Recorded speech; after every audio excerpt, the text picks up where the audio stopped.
Donc, bonjour à tous et bienvenue à ce deuxième épisode du NUP Connect. Andréane Charret, secrétaire générale adjointe de l'OVPM à l'animation pour ce deuxième épisode d'aujourd'hui, 3 avril 2025. Donc, pour rappel, c'est un rendez-vous mensuel pour parler ensemble de l'avancement des activités dédiées à l'élaboration du nouveau projet urbain de l'OVPM, désigné sous l'acronyme NPU pour Nouveau Projet Urbain. Donc, l'objectif de ce rendez-vous, ce n'est pas seulement de vous informer, mais bien de vous expliquer, de vous intéresser et bien sûr, idéalement, de vous mobiliser sur ces activités. Déjà, en vous connectant aujourd'hui et en vous tenant informé des activités du NPU, on considère que vous participez effectivement à la démarche et que vous préparez, en tout cas, à l'adoption du NPU, qui est prévu lors du prochain congrès mondial à Marrakech à l'automne 2026. Bien entendu, ce que nous espérons, c'est que vous participerez activement à l'écriture collective du NPU, qui est un des objectifs principaux, en fait, de notre plan d'action 2025-2026, qui a été adopté par l'Assemblée générale à Cordoue en septembre 2024. Déjà, j'aimerais déjà, en fait, faire un rappel important pour ceux qui se joignent à nous pour la première fois peut-être aujourd'hui ou qui se demandent encore et toujours qu'est-ce que ce sera, ce fameux nouveau projet urbain. Ce qu'il va offrir aux villes membres, c'est un ensemble de propositions pour concevoir et mettre en œuvre des stratégies locales pilotées par le patrimoine afin de régénérer l'habitabilité des centres historiques. Nous avons présenté en détail lors du premier épisode du NPU Connect, que vous pouvez d'ailleurs trouver en ligne, les deux programmes qui sont mis en œuvre, donc la feuille de route de Québec et le chemin de Cordoue, ainsi que les 5 activités qui vont aider à construire le NPU. Pour ce deuxième épisode, euh, ce deuxième rendez-vous, en fait, du NPU, on va apporter quelques informations complémentaires du fait de la multiplication des actions depuis le mois dernier. Et je vous rappelle encore que les enregistrements de chaque épisode sont disponibles sur notre chaîne YouTube et diffusés via nos mailers suite à chaque épisode. Vous pouvez donc les revoir à n'importe quel moment. Donc, à tout moment, durant l'épisode, n'hésitez pas à nous poser vos questions via le chat, via l'icône que vous voyez à l'écran, ou à lever votre main durant les périodes de questions. Je suis ici aujourd'hui avec ma collègue Laetitia Sanchez, que vous connaîtrez peut-être aussi, chargée de projet en patrimoine urbain. Et nous sommes là pour répondre à vos questions. Donc, bien sûr, ne soyez pas gênés. Nous sommes ici pour vous. Donc, qu'est-ce qui s'est passé en mars? Dans le cadre de la feuille de route, voici ce qui s'est passé pour les réseaux collaboratifs. Euh, L'activité des réseaux se poursuit, le travail se poursuit et s'est développé dans les derniers mois. En fait, je dirais surtout dans le dernier mois. Les réseaux collaboratifs, pour rappel, impliquent les villes membres dans des réflexions thématiques. Ils créent des opportunités aux villes de partager leur expérience et de travailler différemment ensemble. Leur objectif, dans la perspective du nouveau projet urbain, est de produire collectivement des constats partagés et des pistes d'action en lien avec les thématiques abordées. Donc, lundi dernier, ce 31 mars, s'est tenue la 8e table ronde et Varsovie a proposé de créer le 13e réseau collaboratif sur la thématique l'adaptation des bâtiments patrimoniaux au changement climatique, comme vous pouvez le voir à l'écran. Varsovie détaillera dans les prochains jours, les prochaines semaines, le plan d'action proposé pour le réseau et nous attendrons que des villes manifestent leur intérêt à participer à ce réseau. D'ailleurs, nous allons envoyer aujourd'hui même, après cet épisode d'Inup Connect, un premier appel à intérêt pour ce réseau. Ensuite, par rapport à l'activité de la communauté de pratique, la première réunion de cette activité s'est tenue à Évora Et j'ai vu, je pense que Chantal est parmi nous aujourd'hui. Je ne sais pas s'il y a quelques autres personnes qui sont là aujourd'hui qui étaient à Evora. Donc, cette activité s'est tenue les 13 et 14 mars 2025. Pour rappel, l'activité communauté de pratique crée un cadre de travail spécifique pour développer une réflexion non plus thématique, mais plutôt transversale. Elle met en perspective les résultats des réflexions thématiques, donc les résultats obtenus dans le cadre des travaux des réseaux collaboratifs, afin d'aller plus vers l'opérationnel, aller plutôt vers des propositions concrètes d'action, en fait. Donc, à partir des résultats validés à Cordoue dans le cadre du Congrès mondial, la communauté de pratique à Evora, avec l'aide du groupe conseil, ont formulé 5 objectifs transversaux et une trentaine de solutions. Le rapport d'Evora sera publié dans les prochains jours, peut-être même aujourd'hui. Ce rapport établit une nouvelle base de travail, un repère pour la poursuite de la démarche. Dans le futur, la communauté de pratique se réunira selon les besoins afin de digérer les nombreux résultats qui seront produits dans les prochains mois lors des différentes activités qui sont comprises autant dans la feuille de route que dans le chemin de Cordoue. Donc, chaque prochaine réunion de la communauté de pratique va opérer une nouvelle synthèse qui nous rapprochera encore davantage du cadre opérationnel du nouveau projet urbain. Donc, à Evora, pour cette première réunion, c'était les coordonnateurs des réseaux collaboratifs qui ont été invités en priorité, mais on espère que pour les prochaines réunions, plus de villes vont être représentées. Donc voilà, c'est ce qui s'est passé en mars. J'arrête de partager.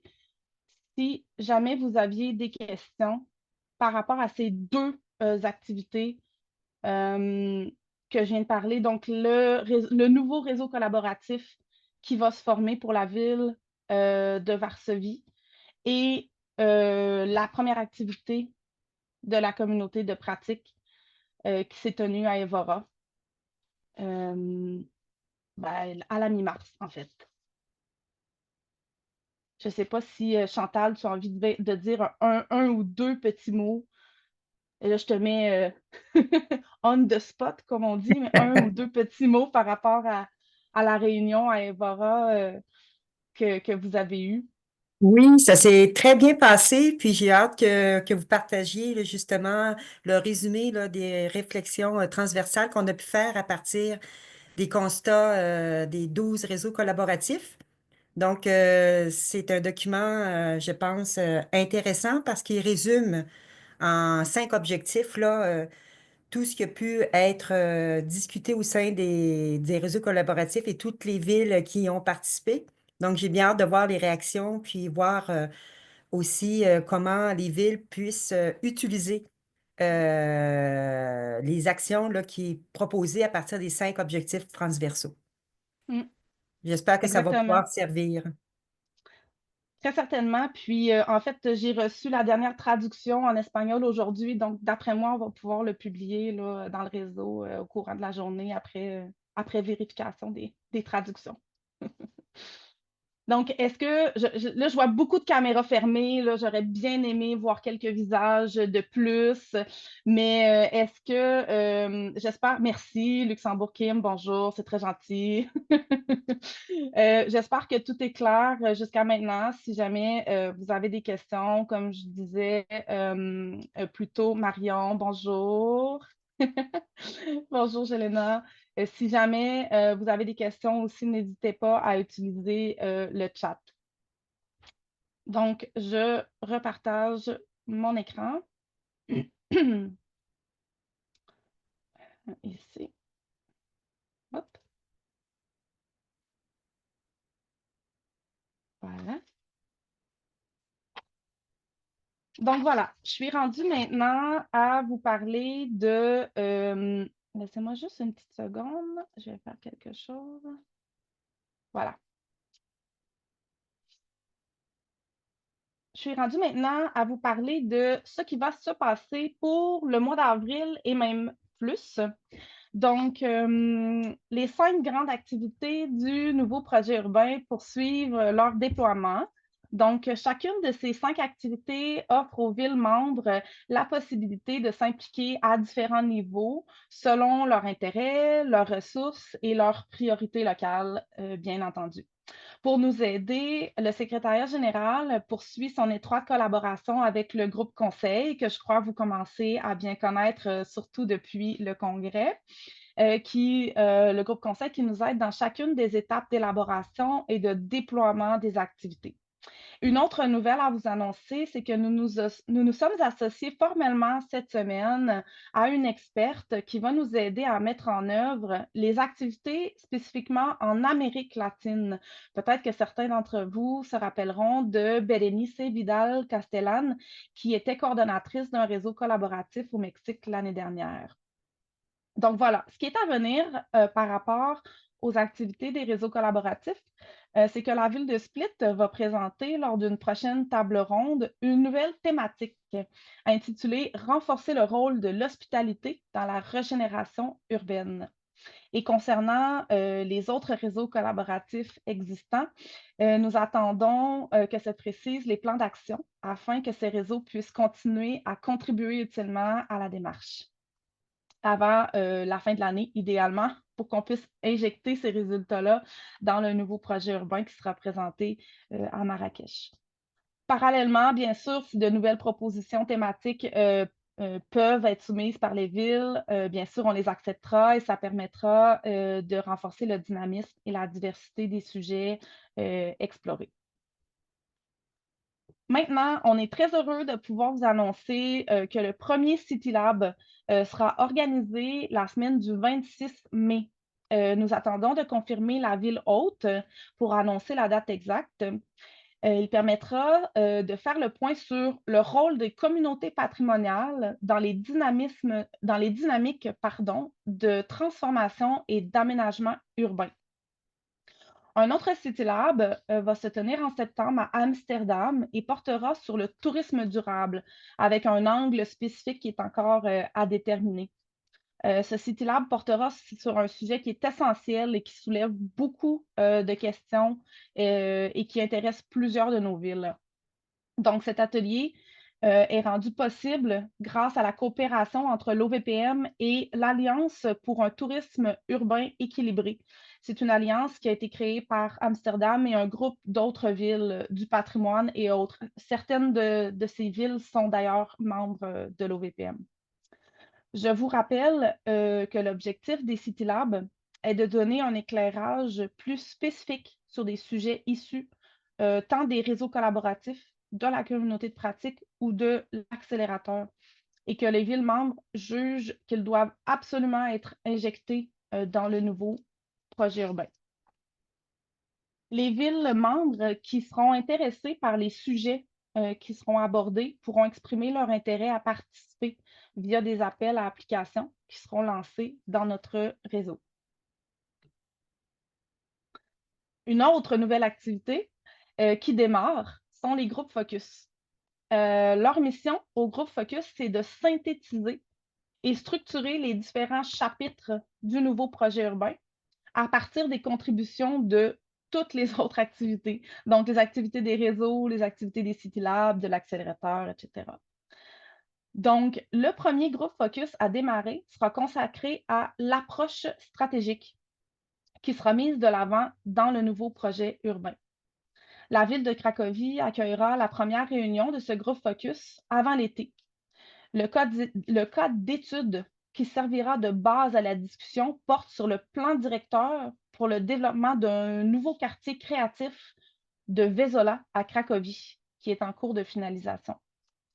Le programme détaillé est en cours d'élaboration par Cracovie et les participants auront à leur disposition les 5 objectifs d'Evora sur lesquels baser leur travail. Donc, on en parlait avec Chantal tout à l'heure. C'est sûr que ces 5 objectifs-là vont servir.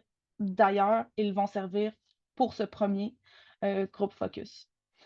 Donc, cette réunion du groupe focus permettra, premièrement, via le travail collectif, de préciser la forme et le contenu de la stratégie qui sera proposée dans le cadre du nouveau projet urbain. Et deuxièmement, pour les villes participantes, elles pourront vérifier, tester, ajuster leur propre stratégie locale à la lumière des objectifs qui ont été formulés par la communauté de pratique. Donc, chaque réunion du groupe Focus impliquera un nombre restreint de villes qui ont été soit ciblées par la ville hôte ou qui auront soumis leur intérêt via nos appels à participation. Maintenant, l'accélérateur. L'appel à candidature, pardon, pour l'accélérateur est maintenant terminé.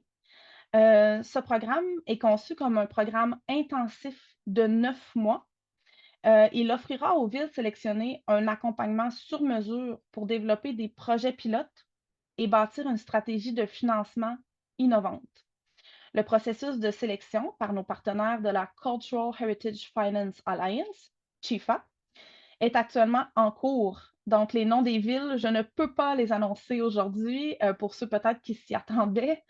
Les noms seront dévoilés autour de la mi-avril. Il est toujours prévu d'ailleurs que le programme intensif de 9 mois débute en juin.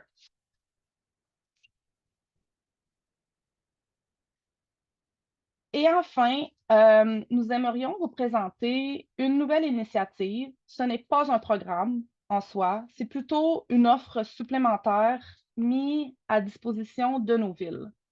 C'est une offre qui va multiplier les occasions de contacter les villes et de les mobiliser pour le nouveau projet urbain. On a nommé ça le NPU Flash. Il s'agit principalement pour nous, au secrétariat général, de se déplacer et d'aller au contact des villes, surtout, mais pas seulement, celles peu ou pas impliquées dans la démarche pour présenter à un plus grand nombre d'acteurs locaux, élus, spécialistes, les activités concernant le NPU. Et de le faire de façon assez rapide, donc en quelques heures, voire une demi-journée, et donc de là le nom Flash. Donc, cette activité, nous espérons ainsi obtenir l'appui des autorités et l'implication des experts concernés dans nos villes. Le format exact est en cours d'élaboration, mais l'idée est de profiter de cette rencontre de quelques heures pour organiser donc une séance d'information.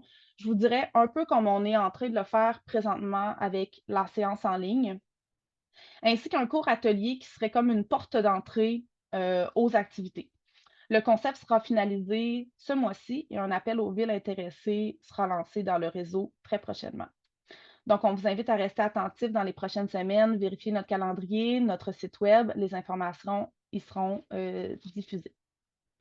Donc voilà, c'est ce qui s'annonce dans les prochaines semaines, même mois, en fait, j'ai envie de dire, parce que j'en ai dit plus que pour le prochain mois. Je ne sais pas si vous avez des questions, encore une fois, par rapport à ce que je viens d'annoncer.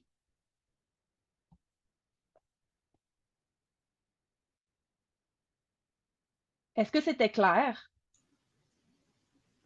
Oui? Oui, très clair. Merci, Marion. Je suis quand même contente parce que faire du travail de vulgarisation, c'est pas toujours facile. Donc, je veux au moins m'assurer que ce que j'ai dit était clair. Oui, moi j'avais une question éventuellement par rapport au programme de l'accélérateur.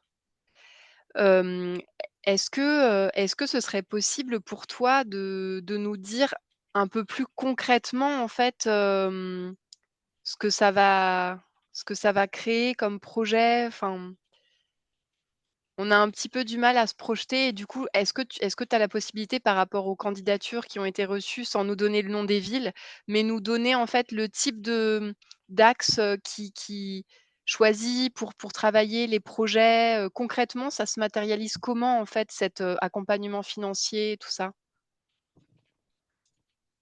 En fait, là, tu as parlé d'axes. Est-ce que tu veux dire les axes stratégiques ou c'est plus de quelle façon Chifa accompagne les Oui, villes? oui, c'est plutôt de manière concrète en fait, comment effectivement est-ce que Chifa, nous accompagne Et du coup et quel type de projet est-ce que on aboutit à quel type d'action, quel type de projet? Je ne sais pas si tu as des exemples déjà de candidatures où des villes ont demandé à être soutenues pour des actions très spécifiques et est-ce que tu voilà, parce que OK. on a un petit peu de mal parfois à se représenter et ça voilà. Si tu veux Mmh. bien, détailler peut-être un peu? Je vais te dire tout ce que j'ai vu passer et que je peux te dire. Oui, Donc, jusqu'à maintenant, comment, Chifa a lancé son appel à candidature, c'est qu'ils ont demandé à chacune des villes de soumettre, sur quel axe stratégique ils aimeraient travailler. Donc, tu sais, nous, depuis le début, on travaille sur 4 axes stratégiques: transformer les mobilités, là, je veux les nommer, puis je les ai pas par cœur. Laetitia, je ne sais pas si tu as les axes stratégiques par cœur dans ta tête. Régénérer l'urbain, oui, transformer les mobilités. Bon, tu sais je le les ai cadre plus que par j'avais. cœur, mais je les vois bien, oui. OK, parfait. Donc, ils ont demandé aux villes sur quelles étaient leurs priorités. Donc, lequel des 4 axes, sur lequel des 4 axes ils veulent travailler. Et ensuite, s'ils avaient déjà une idée d'un projet spécifique sur lequel ils voudraient travailler, ils pouvaient le décrire, mais ce n'était pas la priorité à ce stade-ci. Parce que Chifa, ce qu'ils veulent faire pour le moment, c'est qu'ils veulent connaître la situation de la ville. Donc, comment la ville fonctionne, sous quel type de financement ils sont subventionnés, par exemple. Donc, la façon dont ils fonctionnent sur 9 mois, le programme de 9 mois, c'est en 3 phases. La première phase, c'est qu'ils vont apprendre à connaître la ville, donc connaître la situation de la ville. La deuxième phase, c'est là qu'ils vont aller décrire le projet sur lequel ils veulent travailler avec la ville. Et la troisième phase, ils vont aller les aider à développer une stratégie, des stratégies de demande de financement innovant. Donc, leur objectif à eux, c'est pas d'aller faire des demandes de financement euh, réguliers comme chacune des villes en sont habituées d'aller chercher des financements au niveau des gouvernements, par exemple, ou là où vos villes vont chercher des financements réguliers. Donc, c'est d'aller chercher des financements autres. Et c'est de développer des stratégies, de vous accompagner pour aller même préparer des présentations pour que vous puissiez être outillés à aller chercher des demandes de financement. Donc, c'est vraiment en 3 phases. Donc, je ne peux pas te dire exactement les projets que les villes ont soumis parce que la plupart des villes n'ont pas soumis de projets concrets. D'accord, merci. Donc, chaque ville peut choisir de soumettre. Je pense que Chifa, ce qu'ils vont faire, c'est que Chifa va les accompagner dans le type de projet qui pourrait s'y prêter le mieux, en fait, Mmh. euh, pour qu'ils puissent le mieux les accompagner, bien sûr en s'orientant sur l'axe stratégique qu'ils auront choisi. Et Euh, oui, vas-y. oui et j'avais juste une dernière question, c'est est-ce que donc, après avoir choisi l'axe et après avoir choisi donc, un projet sur lequel voilà, est-ce que la réalisation du projet, elle se passe enfin, le projet, il aboutit dans ces 9 mois? Non, le projet n'aboutira pas dans ces 9 mois parce que le projet, on le décrit seulement à la phase 2. C'est sûr que le D'accord, projet, idéalement, il faudrait déjà que ça soit un projet qui s'inscrit dans vos plans d'action.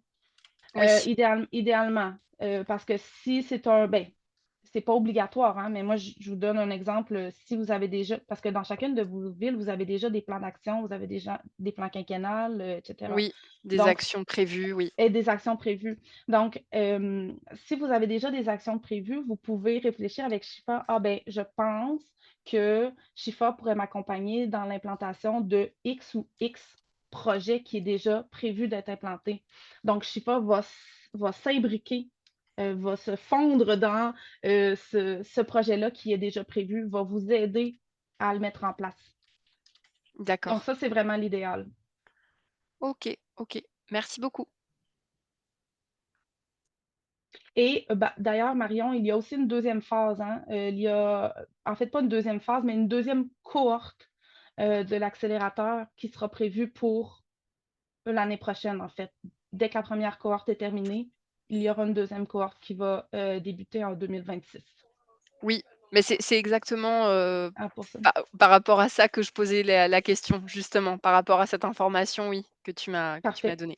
Et comme on aura déjà eu une première cohorte, on sera, tu sais, on se sera ajusté, donc, tu sais, on pourra peut-être même, Chifa et nous aussi, on pourra peut-être même encore mieux répondre à vos questions Oui, rendu là. d'accord, et ce sera le même nombre de villes, a priori? Ça, je pense que c'est Chifa qui va décider à quel point ils ont bien géré la quantité de villes Oui, qu'ils ont décidé d'aider. Donc, ça sera à eux de vraiment répondre à cette question-là l'année prochaine. d'accord. Merci beaucoup. De rien.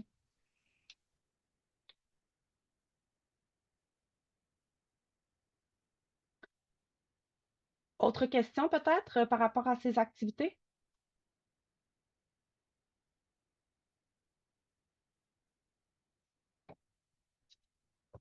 Tout est clair? Oui, parfait. Donc, je vais continuer. Pour ma petite conclusion, j'ai déjà perdu mes pages. Laissez-moi une petite minute. Voilà.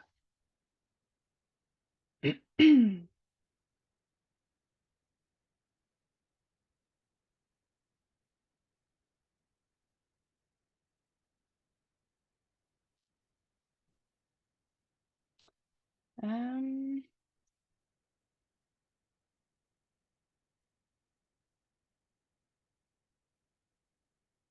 d'accord. Voilà, donc j'espère que les informations livrées dans ce second rendez-vous, pardon, ont été utiles. On est toujours à l'écoute de vos commentaires afin d'améliorer ces rencontres et surtout de les rendre efficaces, intéressantes et indispensables à la cohésion du réseau des villes qui sont engagées dans ce plan d'action et dans cette année mouvementée, disons-le.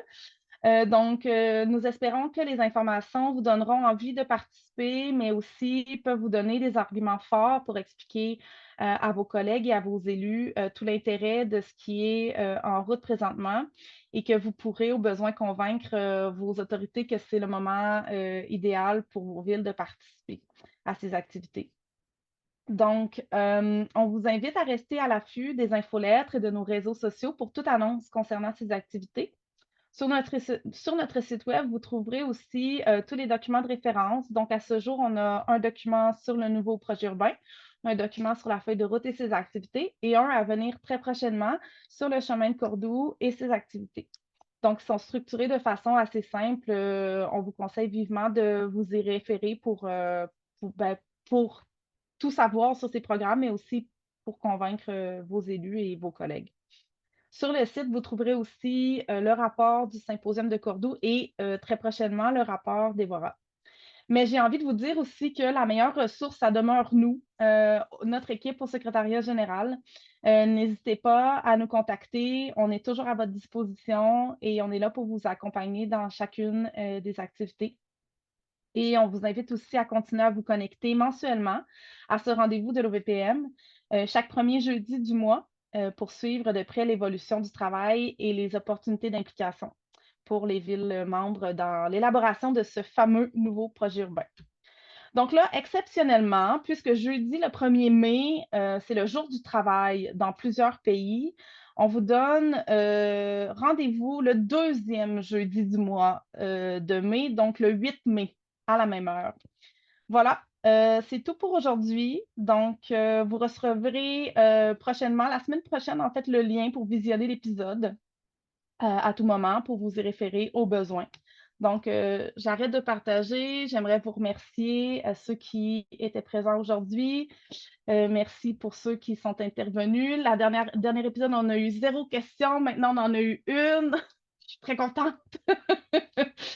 Et merci Chantal pour ton petit mot sur Evora. Merci à tous d'avoir été présents et je vous souhaite à la prochaine.